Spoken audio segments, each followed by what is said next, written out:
Anong sabi ni Lucy? Anong reaksyon niya sa lahat ng ito?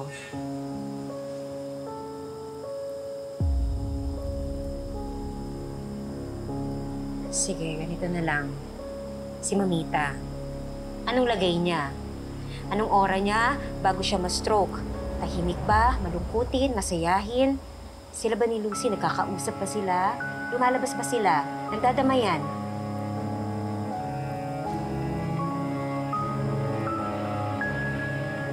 Parang rin.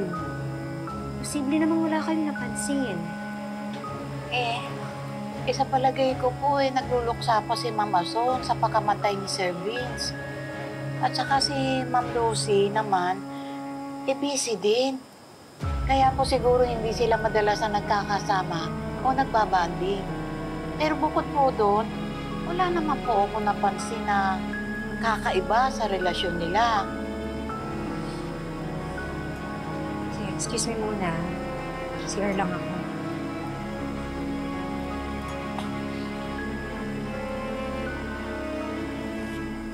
Manang, bakit hindi mo pa sinabi?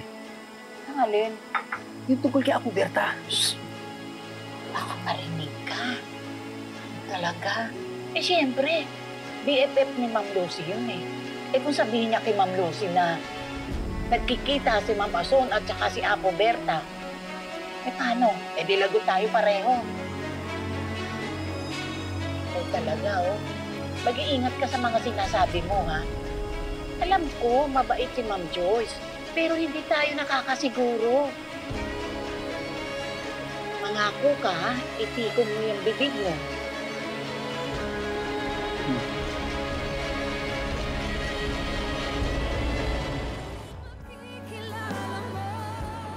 Bro, na-stroke si Mamita. How is she? Ay, ilang araw daw unconscious si Mamita.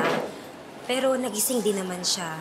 Yun nga lang, pagising, almost paralyzed daw at hindi makapagsalita. Oh my God, paano nangyari yun? Napaka-health conscious ni Mamita at lagi siyang may check-up sa doctor niya. Nakapagtaka, di ba? Ito pa, si Farah ang huling kasama niya nung inatake siya. Alam ko yung iniisip mo. Pareho tayo. Hindi kaya may kinalaman si Farah sa nangyari? Mismo. Yun din ang unang pumasok sa isip ko. Lalo na't alam na ni Mamita yung sikreto niya. Alam kong mali mag-isip ng masama sa kapwa, but I can't help it. Ang laki ng kasalanan niya sa akin. Ano pa ba, bro? Kriminal nga siya eh.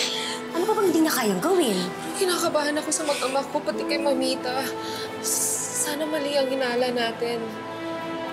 Pero knowing Farah, bro, for sure tama tayo ng hinala. Napakasamang tao ni Farah. Sukdulan niya yung kasamaan niya. Hindi malayong gawan niya ng kasama si Mamita. Dahil alam ni Mamita ang totoo. Sana bumuti ang lagay ni Mamita, bro. But more than anything else, pagdasal natin na maging malakas at malusog siya. Lakasan natin ang dasal natin, bro. Habang kasama niya si Farah, sa tingin mo ba, ligtas si Mamita? Hindi. Dahil alam kong gagawin niya ang lahat, hindi lang siya mabuko ni Darius.